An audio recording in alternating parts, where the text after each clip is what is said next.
Dieu de tous les jours, Marc Thomas. Bonjour chers amis auditrices et auditeurs. À quelques jours de Noël, en ce 4e semaine de l'Avent, j'ai intitulé mon émission « Sincérité et confiance ». Et je voudrais avec vous contempler l'image de Joseph, un homme qui devient pleinement lui-même au cœur de l'épreuve. Et si je contemple Joseph avec vous, ce n'est pas seulement pour m'agenouiller devant sa statue, mais c'est aussi parce que nous pouvons tous devenir des Joseph. Écoutez l'évangile de ce 4e dimanche de l'Avent, Matthieu chapitre 1. Voici comment fut engendré Jésus-Christ. Marie, sa mère, avait été accordée en mariage à Joseph. Avant qu'ils aient habité ensemble, elle fut enceinte par l'action de l'Esprit Saint. Alors, n'édulcorez pas, ne désincarnez pas cette phrase de l'Évangile. Avant qu'ils aient habité ensemble, elle fut enceinte par l'action de l'Esprit Saint. Marie, eh bien, il ne manquait plus que ça. Cette femme fiancée, enceinte avant son mariage, et le père n'est pas son fiancé. Vous imaginez les ragots, les ladis-la-fée autour de Marie, les reproches et les jugements sur cette femme de mauvaise vie, la prise en pitié de son fiancé cocu. Mon langage n'est peut-être pas très évangélique, mais ne ressemble-t-il pas aux réactions que beaucoup d'entre nous peuvent avoir aujourd'hui quand ça arrive à leur fille ou à leur fils ou chez les voisins? Joseph.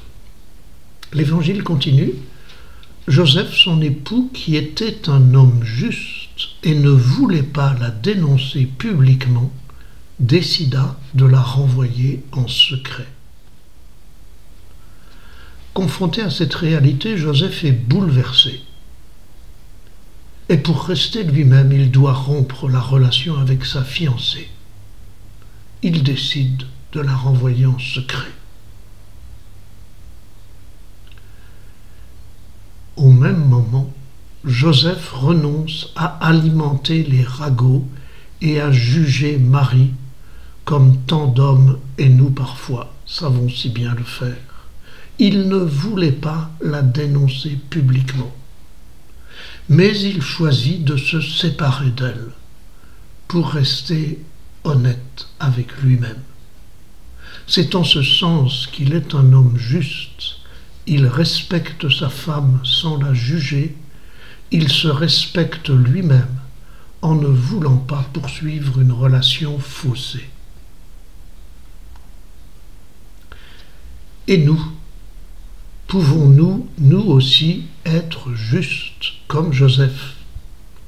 Pouvons-nous renoncer au jugement, au ladis-la-fée, à la rumination sur cet autre qui m'a fait du mal, à la rancœur, tout en restant vrai avec nos valeurs qui ne peuvent pas accepter d'être trahies? C'est difficile, n'est-ce pas?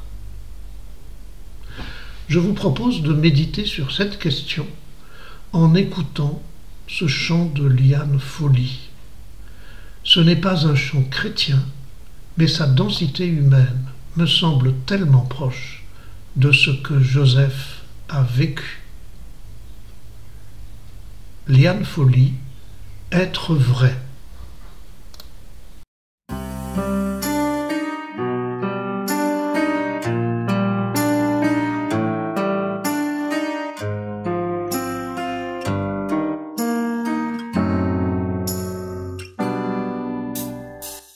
On pourrait dire les mots tout simplement, ce qui nous aide à devenir grands. On se cache, on se ment. Souvent, on pourrait tendre l'oreille, s'intéresser à ce que l'autre peut nous apporter. On se gâche, on se fâche. Souvent, nous, on se raconte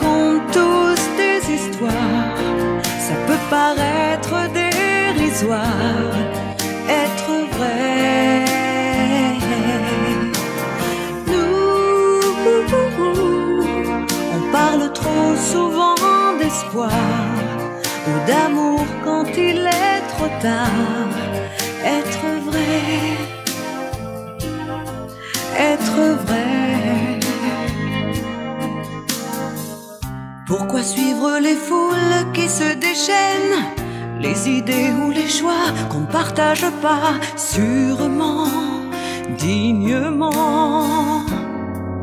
Rester soi, on pourrait sublimer nos différences, ignorer les petites choses sans importance. On oublie d'être heureux. Souvent, on se raconte tous des histoires, ça peut paraître dérisoire. Être vrai,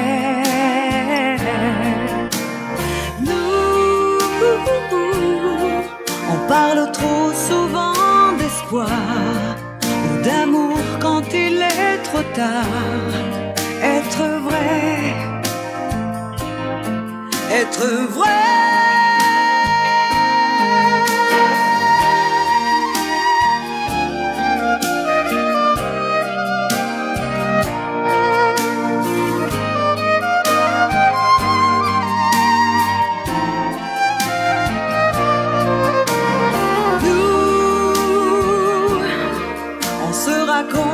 Tous des histoires, ça peut paraître dérisoire. Être vrai, nous, on parle trop souvent d'espoir ou d'amour quand il est trop tard. Être vrai, être vrai, être vrai.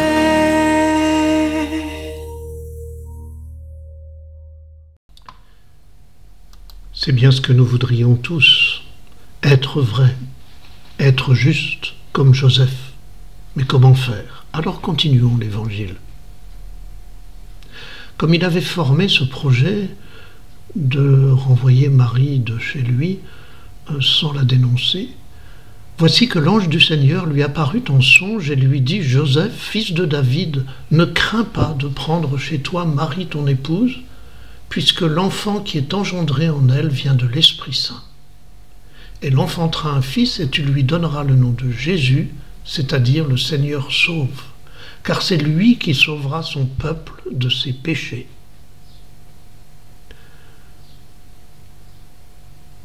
Joseph, qui avait trouvé l'attitude de ne pas juger, mais de préserver ses valeurs, a pu prendre le recul nécessaire pour laisser parler son cœur, laisser venir une autre vision des choses et écouter son intuition. Dans le langage de l'évangile de l'époque, l'évangéliste parle d'un ange qui parle à Joseph dans son rêve. Mais c'est une expérience que nous faisons tous. Vous n'avez peut-être pas l'impression qu'un ange vous a parlé, mais il arrive que d'un seul coup, une idée nouvelle nous vienne, un nouveau regard sur une situation. Il arrive parfois que nos rêves nous ouvrent des pistes. J'ai souvent des intuitions, mais je me méfie, dit quelqu'un. Comment savoir si elles sont bonnes ou mauvaises, ces intuitions, ces nouveaux regards qui nous viennent? Et voilà que je passe l'intuition au crible de ma méfiance et de mon jugement, comme si je mettais du vinaigre sur une pousse qui sort de la terre. L'intuition ne vient pas du mental ni de la réflexion. Spontanée, nouvelle, inattendue, elle s'impose à moi. Comment savoir si c'est une illusion, un faux rêve, une surchauffe ou un message de mon inconscient et de mon être intérieur? Eh bien d'abord accueillir avec surprise, mais aussi avec intérêt, sans jugement, sans évaluation, sans réflexion, simplement accueillir ce qui se présente en le goûtant comme on déguste un fruit nouveau. D'abord interroger cette intuition. Est-elle cohérente avec mes valeurs, avec mes convictions? Sa nouveauté ouvre-t-elle une porte imprévue qui vient enrichir mes projets, mes espoirs, mes attentes. Ensuite, ressentir ce que cette intuition me fait. La surprise se transforme-t-elle en apaisement, une sorte de joie intérieure où je me sens conforté, l'envie de la garder présente au cœur et d'oser y croire? Puis ensuite partager avec une personne de confiance, pas pour chercher une approbation, mais pour enraciner en moi en verbalisant, et pour y découvrir encore d'autres harmoniques. Accueil, cohérence, apaisement, partage, ce décodage non mental de mon intuition la confirme et la transforme en énergie vivifiante. Je peux lui faire confiance pour orienter ma vie. Ne croyez-vous pas que c'est cela que Joseph a vécu dans son rêve? Alors je poursuis maintenant encore l'évangile. Tout cela est arrivé pour que soit accomplie la parole du Seigneur prononcée par le prophète. Voici que la Vierge concevra et en enfantera un fils. On lui donnera le nom d'Emmanuel qui se traduit « Dieu avec nous ». Quand Joseph se réveilla, il fit ce que l'ange du Seigneur lui avait prescrit. Il prit chez lui son épouse. Joseph fait confiance à son rêve, fait confiance à Marie, se fait confiance à lui-même et il met en pratique son intuition. Et nous? Confiance en moi. Stopper le mental et les jugements sur moi-même. Renoncer aux accusations sur les autres comme je renonce à taper sur le rocher qui m'a blessé pour prendre soin de ma blessure. Écouter et nommer mes sensations et mes ressentis, les laisser passer sans m'y noyer et entendre leur message comme un signal de mes besoins vitaux. Confiance en l'autre, pas celui qui m'incite à me défendre, ni celui qui me dit ce que je devrais faire, mais celui qui m'écoute, celui qui m'accueille, celui qui me soutient avec empathie, celui devant lequel je sens que je peux être vrai sans risque, celui ou celle qui ne pense pas comme moi, qui ne vit pas comme moi, comme Marie ne vivait pas comme Joseph, cette naissance qui venait, mais qui est capable de s'ouvrir et de s'interroger. Confiance en moi, confiance en l'autre, et enfin confiance en la vie. La vie, ses épreuves et ses cadeaux, ses attraits et ses risques, comme autant de défis et de chances. Quel défi pour Joseph, quelle chance aussi. La vie jusque dans ces imprévus qui bousculent et qui se révèlent le plus souvent ensuite comme une chance qui nous fait grandir et progresser.